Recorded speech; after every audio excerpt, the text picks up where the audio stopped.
हैं तो बहुत कुछ बदलाव दिखाई दे रहा है।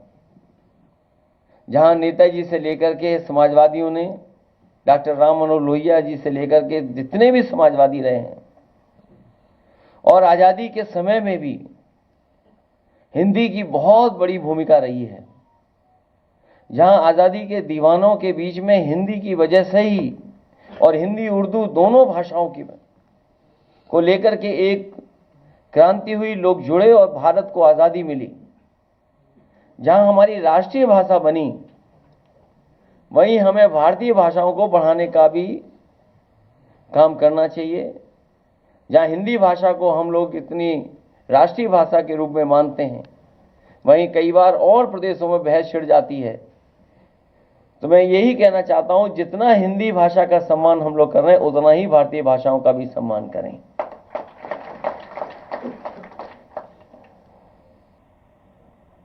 मैं इस मौके पर मैं अपने तमाम समाजवादी साथियों का भी धन्यवाद दूंगा, और खासकर प्रमोद त्यागी जी का, कि जिन्होंने कर्ण महाभारत के सबसे मुख्य वीर, या कहें ऐसा, जो दुर्योधन के साथ था। दुर्योधन को भी ये पता था कि अगर कर्ण रहेगा हमारे साथ तो महाभारत जीती जा सकती है, और कर्ण अगर हमारे साथ नहीं है तो महाभारत में हम दूसरे पक्ष का मुकाबला नहीं कर पाएंगे। और कई बार ये मौका मिला है और इसमें सीखने को मिला है कि एक मित्र क्या होता है। एक ऐसा मित्र जिसे ये पता था कि मैं युद्ध हारूंगा और मेरी जान जाएगी, लेकिन उसके बावजूद भी उसने मित्रता नहीं छोड़ी। ऐसा पात्र कर्ण है। मैं गुणवीर राणा जी का भी धन्यवाद देता हूं, जिन्होंने आज अपनी किताब आशों की सभा को भेंट किया है। इसके साथ साथ जितने भी साहित्यकार हैं, मैं उनका भी स्वागत करता हूं, और भरोसा दिलाता हूं जिस तरीके से राम मनोहर लोहिया जी, नेताजी और समाजवादियों ने जो हिंदी के बढ़ाने के लिए, संवर्धन के लिए, संरक्षण के लिए जो काम किया है, उस काम को आगे बढ़ाएंगे। मुझे याद है आदरणीय उदय प्रताप सिंह जी जब हिंदी संस्थान के अध्यक्ष उपाध्यक्ष थे, उन्होंने हिंदी के लिए बहुत महत्वपूर्ण काम किया। जितने भी साहित्यकार थे, कवि थे, उन्हें ढूंढ ढूंढ करके सम्मान करने का काम उस समय हुआ था। यश भारती से भी सम्मानित करने का काम हम लोग किया था। हिंदी बढ़े, हिंदी के साथ साथ हमारी भारतीय भाषाएं बढ़ें, हमारी उर्दू बढ़े, यही संकल्प लेकर के हिंदी दिवस की मैं आप सबको बहुत बहुत बधाई और बहुत बहुत शुभकामनाएं देना चाहता हूं।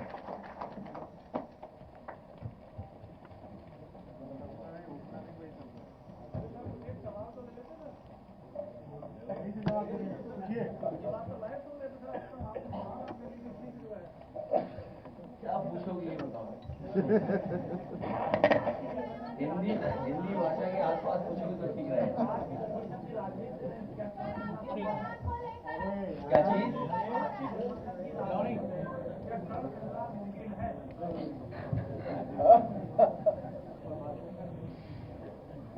ये बहुत महत्वपूर्ण सवाल किया आपने, क्योंकि कर्ण और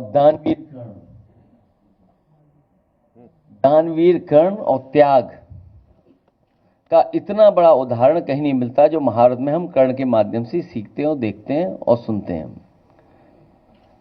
लेकिन जैसा अभी कुछ देर पहले कुर्सी की बात हो रही थी, तो राजनीति में अपने विचारों को लेकर के, अपने कार्यक्रमों को लेकर के, सिद्धांतों को लेकर के अगर कुछ त्याग करना पड़ेगा तो हम समाजवादी लोग तैयार रहेंगे।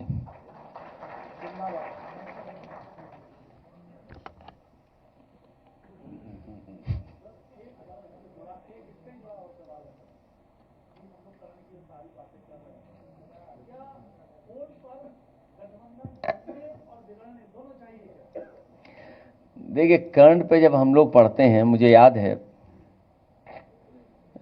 हमारे जितने भी साहित्यकार हैं सब जानते हैं, और बहुत सारे साथियों ने, दिनकर जी ने जो लिखा है कर्ण के बारे में रश्मि रति में, शायद उससे अच्छा कर्ण के बारे में नहीं लिखा गया होगा। और वो पक्ष जब वो शूद्र वाली बातें शुरू हुई, वो शायद इतना स्पष्ट तरीके से और जिस भाव के साथ लिखा गया, शायद कोई बड़ा उसके अलावा लेख नहीं आया। जो गठबंधन था वो ऐसा गठबंधन था जो बाबा साहब भीमराव अम्बेडकर जी, डॉक्टर राम मनोहर लोहिया जी करना चाहते थे अपने जीवन काल में, वो नहीं कर पाए। इसीलिए आपको याद होगा उस समय मैं कहता था कि सपा बसपा का गठबंधन ये देश की राजनीति को बदलेगा, लेकिन कुछ परिस्थितियां ऐसी रहीं जिसकी वजह से वो गठबंधन नहीं चल पाया। और बात बहुत छोटी आई है, किसने किसका फोन नहीं उठाया, किसने किसको फोन किया, आप सोचिए। और उस समय का आपके पास रिकॉर्ड भी होगा। मेरे मंच में, मेरे बगल में बहुत ही पुराने बहुजन समाज पार्टी के नेता बैठे थे, और जिस समय मुझे सूचना मिली कि सपा बसपा का गठबंधन तोड़ दिया गया है या सपा बसपा का गठबंधन आगे नहीं रहेगा, तो सबसे पहले मैंने उन्हीं से पूछा। मुझे अभी भी याद है, मेरी बाईं तरफ बैठे थे वो। मैंने कहा अब क्या करें और क्या करना चाहिए हम लोगों को। उन्होंने कहा कि हमें भी ऐसी धोखा मिला था, आपको भी धोखा मिल गया।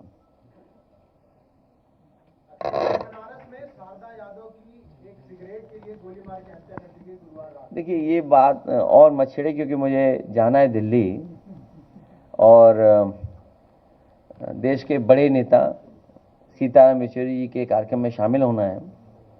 वो नेता ऐसे रहे जिन्होंने विचारधाराओं को जोड़ा, विचारधाराओं के बीच में सेतु बन के रहे।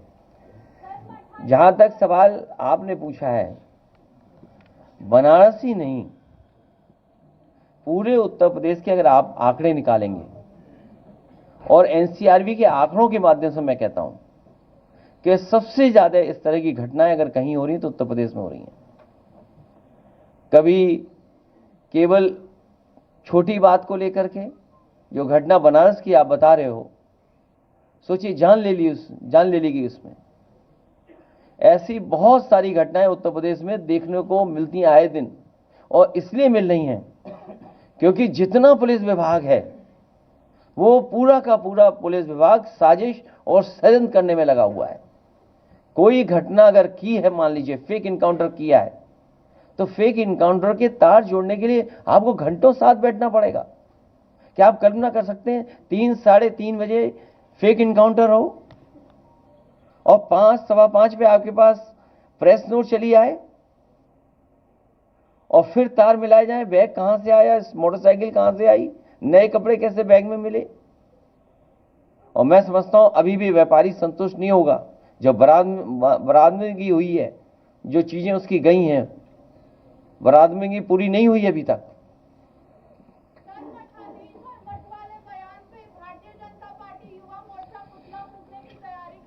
वो तो बहुत अच्छा कर रहे, उन्हें तब भी करना चाहिए था जब किसी नेता ने ये कहा था ये इनको मारो जूते 4। तब ये साधु संत कहां थे? तब कहां थे ये साधु संत? इसमें किसी को बुरा नहीं मानना चाहिए। और आजकल तो गूगल का जमाना है, आप मठाधीश का जाए एक्सप्लेनेशन देख लो उसमें गूगल में ही। क्या गूगल के खिलाफ भी वो लोग जाएंगे कहीं और? क्या गूगल का भी धरना प्रदर्शन करके पुतला फूकेंगे आप लोग? सर, मंगेश का परिवार आपसे कल मिला था, तो क्या उसकी आगे की कानूनी लड़ाई और या राजनीतिक स्तर पर लड़ाई आप आगे उसको कंटिन्यू करेंगे? कल पूरा परिवार मिला था, और जो सरकार कह रही है कि इनकाउंटर हुआ है, परिवार के सदस्य बता रहे हैं कि रात को उठाया था उसको और 2 दिन बाद उसका इनकाउंटर हुआ है। तो कम से कम परिवार से वो सच्चाई जानने के लिए परिवार से मैं मिला था। अखिलेश जी, आपने कहा रिकवरी नहीं हुई, डीजीपी दावा कर रहे हैं कि पूरी रिकवरी हो गई है, जो सोना बरामद किया है उन्होंने। पुलिस के डर से सब कह देंगे हाँ पूरी बरामदगी हो चुकी है। अखिलेश जी, आप बीजेपी एक और आरोप लगा रही है कि आप एनडीए की बात करते हैं लेकिन खाली एक जाति को लेकर चल रहे हैं। दूसरों के बाजारों में जाके वो अब हमें कह रहे हैं कि हम एनकाउंटर कराते थे। मैं समझ नहीं पाया क्या पूछ रही हैं। चलिए मुझे जाने दो। मैं आदरणीय हाँ। सर, भारतीय जनता पार्टी कह रही है कि आप बात पीडीए की करते हैं लेकिन एक जाति की सिर्फ बात कर रहे हैं, पिछड़ों के या मुसलमानों के जो इनकाउंटर हुए उसको कोई सवाल नहीं। जितने भी इनकाउंटर हुए हैं समय समय पर समाजवादी पार्टी ने आवाज उठाई है। प्रधानमंत्री कह रहे हैं विश्वगुरु बना रहे हैं, लेकिन जिस तरह से पुतिन को सफाई दी गई है यूक्रेन दौरे की, पहली बार ऐसा हुआ है कि प्रधानमंत्री की सफाई किसी दूसरे देश को दी जा रही है दौरे की। उस पर विदेश वाले में मत पूछो आप। पार्टी के संगठन के लोग बुलाएंगे तो जाएंगे, क्योंकि 370 के बाद पहली बार चुनाव जम्मू कश्मीर हो रहा है, इसलिए समाजवादी पार्टी लड़ रही है। और समाजवादी पार्टी इसलिए भी लड़ रही है क्योंकि अगर हम मानक देखेंगे, राष्ट्रीय पार्टी बनाने के लिए छोटे स्टेट में जल्दी बन सकते हैं।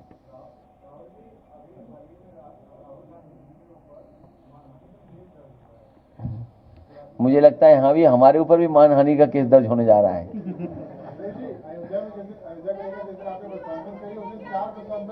हैं?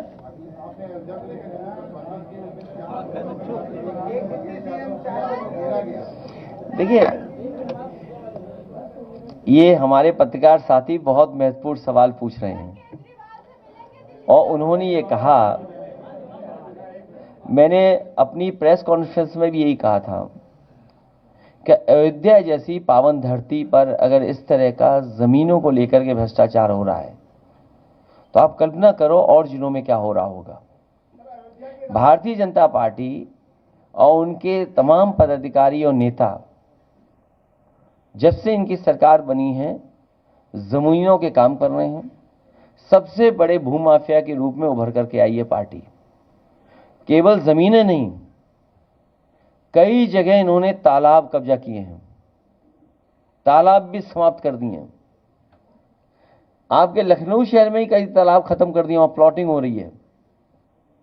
तो बीजेपी भारतीय जनता पार्टी नहीं, भारतीय जमीनी पार्टी बन गई है।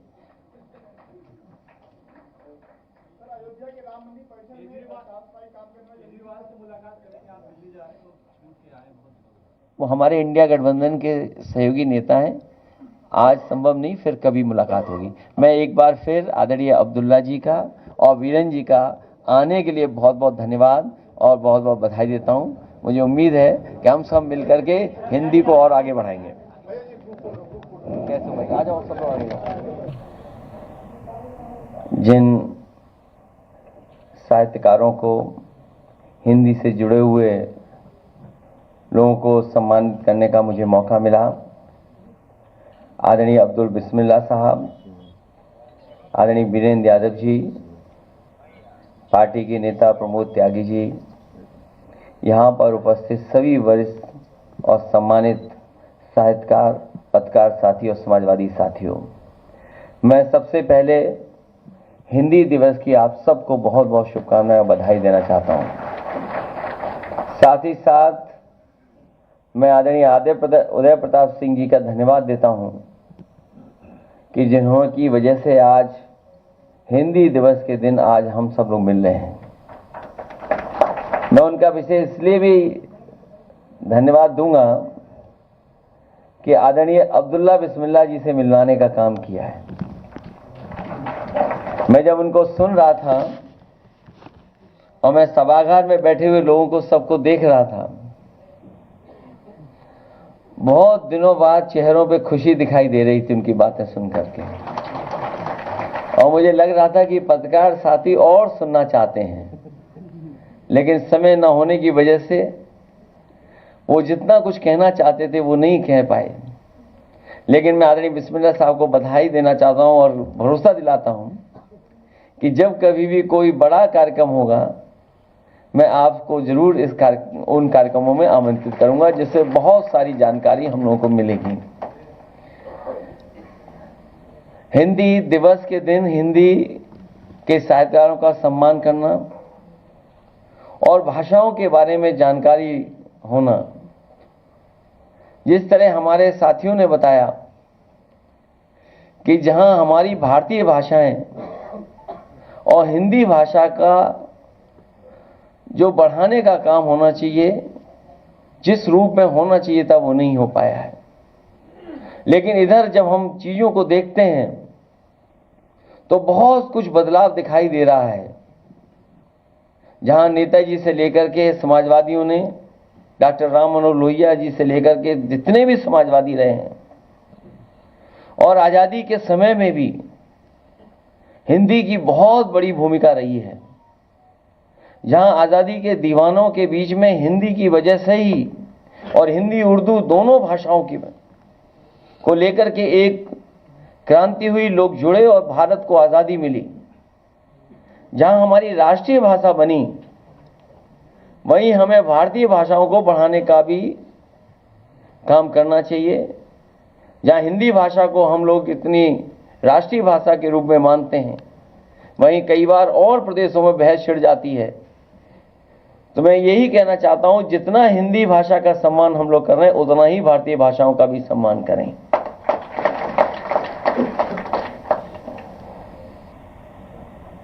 मैं इस मौके पर मैं अपने तमाम समाजवादी साथियों का भी धन्यवाद दूंगा, और खासकर प्रमोद त्यागी जी का, कि जिन्होंने कर्ण महाभारत के सबसे मुख्य वीर, या कहें ऐसा, जो दुर्योधन के साथ था।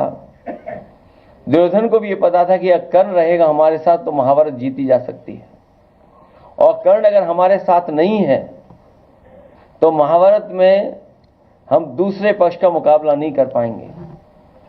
और कई बार ये मौका मिला है और इसमें सीखने को मिला है कि एक मित्र क्या होता है।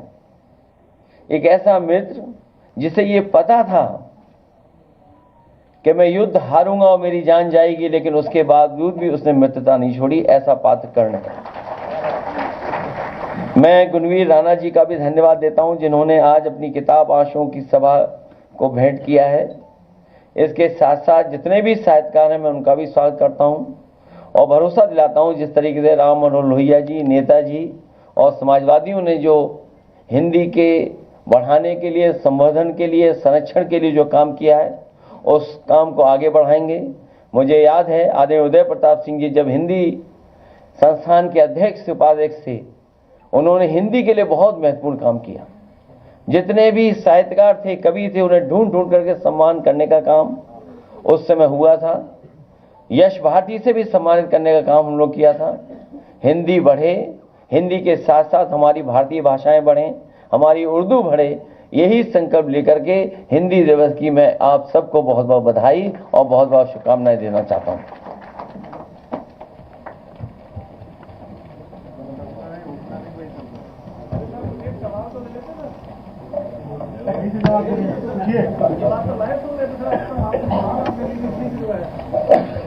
क्या पूछोगे ये बताओ। हिंदी भाषा के आसपास पूछोगे तो ठीक रहेगा। क्या चीज?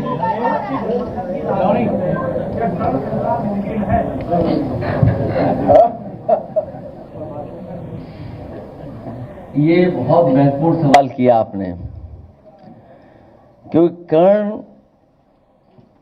और